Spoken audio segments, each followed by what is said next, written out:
have one other bit of color for you. New York Times reporting, this won't surprise you. Combs's body language is totally different from yesterday when he seemed crestfallen and grim after the jury said it had reached a verdict on 4 of the 5 counts. Now, acquitted of the most serious charges, Mr. Combs appears energetic and relieved. Can we just talk about, here's the picture, here's the sketch artist's picture of Combs yesterday, of the grimness. And I'm sure we'll get one today of him looking much more relieved. I'm so confused about, here's a little bit more, New York Times, with a touch of levity. The judge said he assumed Combs would not want to return to the Brooklyn jail where he has been held. Combs shook his head vigorously and put his hands together in prayer. Oh, it's all just so chummy inside the courtroom for this disgusting pervert female abuser who I can't believe is about to roam our streets again. I'm sorry, I'm disgusted by this verdict. This is fucking ridiculous. I just find it absolutely outrageous, the amount of crime that this guy just got away with. I believe he committed arson. He definitely battered Cassie. He battered Jane too. He wasn't on trial for domestic violence. He wasn't on trial for abuse. He wasn't on trial for arson. He was on trial and he was facing life for racketeering and sex trafficking, and he wasn't doing any of that. And I would like to think that conservatives and Republicans, especially considering some of the commentary that they've had on previous people that have been on trial, I'm not going to say any names, I would like to think that these people are objective enough to actually support our legal system when somebody successfully defends themselves and the prosecution brings a sham case forward instead of crashing out on their live stream or crashing out on their show and feeling some type of way because their true feminist agenda and their chameleon ways are starting to show through, and you actually see that they are a rhino. They are a Republican in name only, and they only feel some type of way when it goes their way. And this is one of the reasons why I don't rock with certain people and why them going extreme right, because I don't like extremities on any level. As a Republican and as a conservative myself, I'm able to objectively tell you what's my opinion versus what's true and what's facts and stand on it. And the reality is this, is that Sean Diddy Combs is nothing more than a freak. He is a cuckold. He is a person that I don't necessarily care for as far as from a moral or spiritual or even a musical perspective, but I can acknowledge the fact and be objective enough to say that there's no way in the world that this man should have been on trial for life. And you see these extreme feminists, these wolves in sheep clothing that can't wait to show themselves, like a Megyn Kelly crashing out right now because she don't like the fact that the verdict was what it was and it doesn't align with the feminist agenda. This is why I am independent. This is why I think for myself. This is why it's easy for me to call a spade, because these people are fake.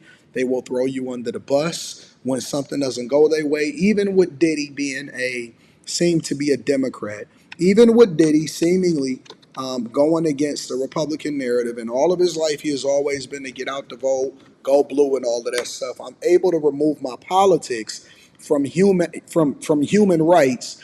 And if you want to say, hey, listen, then he needs to go down, then Cassie needs to go down also. Lots of people also need to go down. All of these people were participants. But when they was hearing all of this stuff about these tapes and these little kids and all of this other type of stuff, none of that panned out to be a part of the evidence. None of that panned out to be true. None of that panned out to be a part of the government's case, who receives their funding based off of how successful that they are able to get convictions based off of people that are high profile and all of that. They then go to the federal government and get your taxpayer dollars in order to prosecute people. Then there's no way that Diddy should be in jail for the rest of his life for domestic violence. And furthermore, I know based off of what was presented during the trial that Cassie was his Bonnie to his Clyde. And she was a person that participated in it, benefited from it, and she still got $30 million.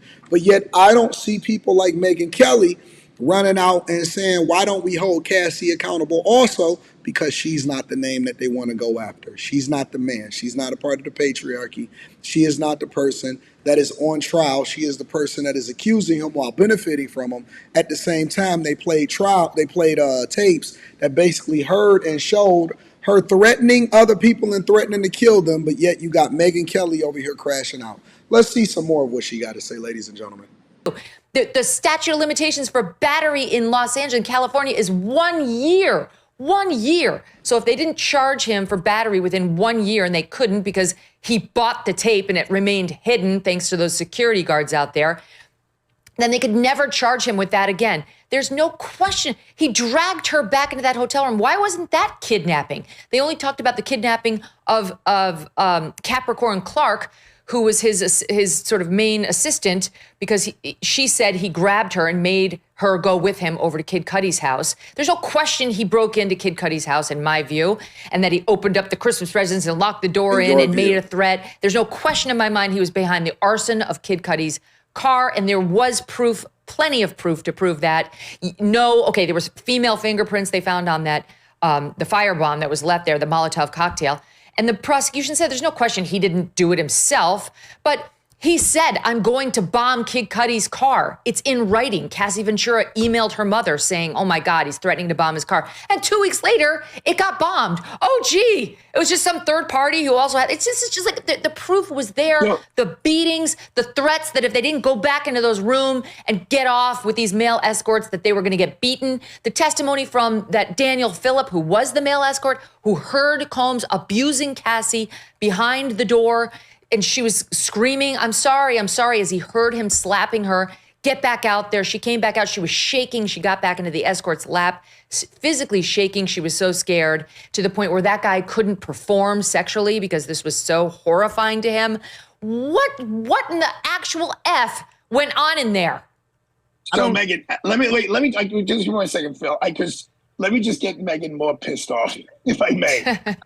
So if the judge gives him a reasonable sentence, let's say he sends him to 5 years, okay? And he's already got time in, and with a halfway house, he's out in 3. How quick is he going to be accepted back into that Hollywood scene, blah, blah, blah, blah? Or do you think people will still keep him at an arm's length?